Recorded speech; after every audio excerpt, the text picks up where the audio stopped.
Now, I just finished reading a book by Christopher Story called The New Underworld Order, in which he states that Luciferianism was the religion of the Founding Fathers, and that when the Great Seal, the reverse side of the Great Seal of the United States was put on the dollar bill, it says, "In God We Trust," that the God referred to there is Lucifer. Is that correct?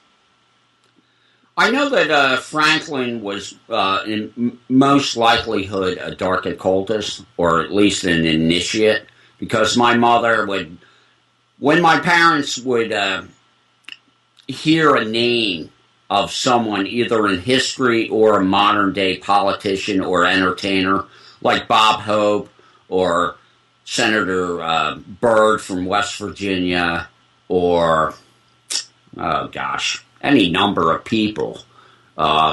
If you were a cult and they were discussing you or heard your name mentioned on the TV or read an article about you, they kind of get a certain, hey, he's on our team, and a manifestation glow about them, an energy shift.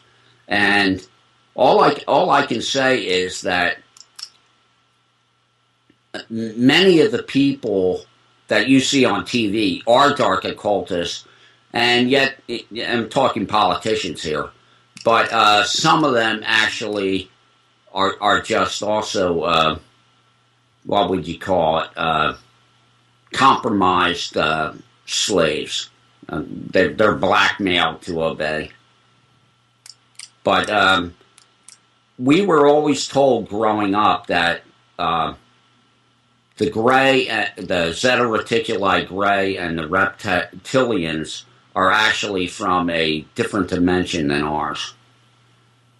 I just want you to know that. Right, and they work with the dark occultists and with the New World Order. Is that it? Oh, absolutely. It's one big happy family. Yeah. What people don't understand, though, is the reptilians are the, as far as I'm concerned, are the archonic force in the goddess mythology.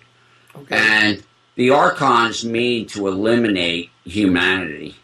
So humanity either grows up and starts manifesting a different positive consciousness and throws off these corrupt people, or it's basically headed straight for a graveyard.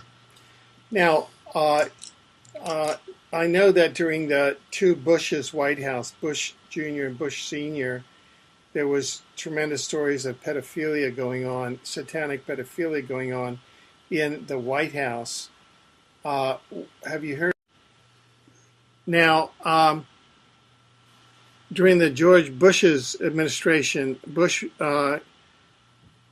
H.W. Bush and George W. Bush, we heard a great deal about satanic pedophilia going on in the White House under both Bushes.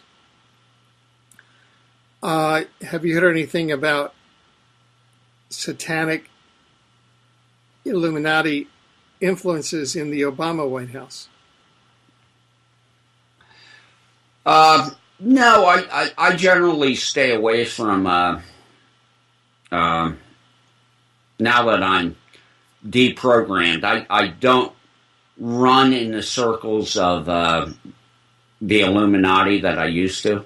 And I was programmed to be a slave because after I tried to get certain occultists arrested when I was 6 years old, they decided that my consciousness would never go to the dark side, and they electroshocked my brain to the point where I didn't know my name, and then put me through a crash monarch slave program. But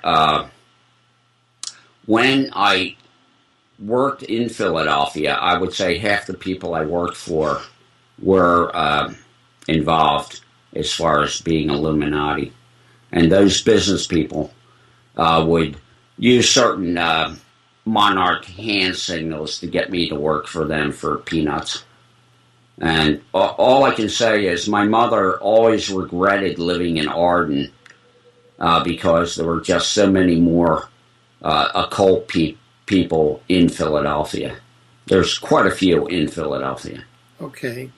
Now, we're coming to the end of this segment, but what are some of the solutions for the planet, for those of us that are on this planet that are oriented toward the light and that really want to have a light-oriented planet? What are some of the solutions? How can we rid ourselves of this archonic infestation?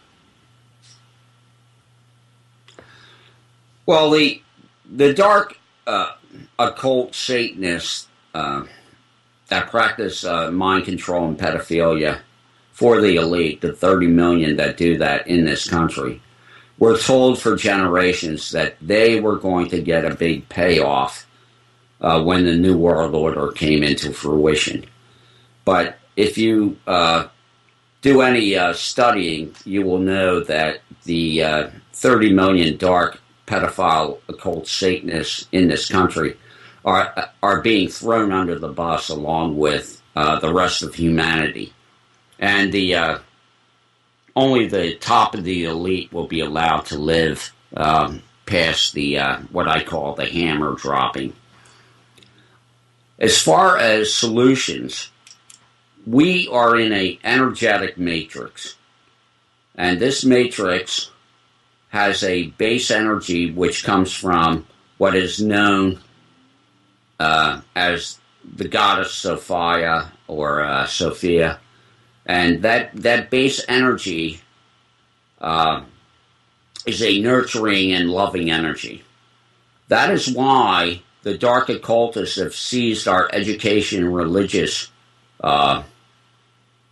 faculties on this planet and changed nurturing of spirituality in the classical world to a father god that wants to throw you literally in a pit of fire forever. That's why John Lash's book, Not in His Image, is very important to read. How we get out of this is by changing our attitudes and energy.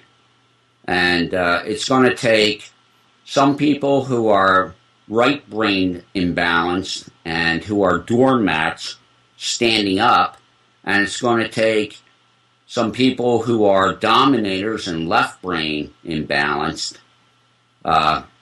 sitting down and chilling out.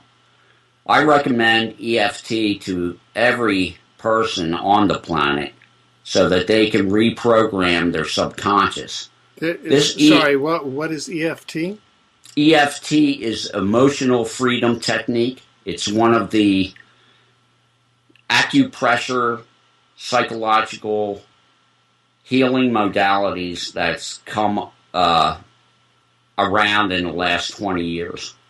You can change aspects of your subconscious, which runs 95+% of your life, by using EFT. You can go online and look up EFT, Emotional Freedom Technique. You can research Psy-K, which is another psychological subconscious reprogramming modality. This is the most important message we have to get to humanity, is that the subconscious runs 95% or more of your adult life, and you did not program that into yourself. No one in the first 6 years of their life differentiates anything while you're in a hypnagogic trance. So if you're raised a Catholic, you're going to be mind controlled to be a Catholic. If you're raised a Satanist, of course, with the torture and drugging and mind control, you'll be a Satanist. But you can take back your mind and your heart by using EFT, and I've used it to deconstruct the mind control programming that I was under. And as far as the Bohemian Grove goes, I'm absolutely sure that while they're mock human sacrificing, someone is getting killed at the exact same time. The bloodlust of the elite is just insatiable.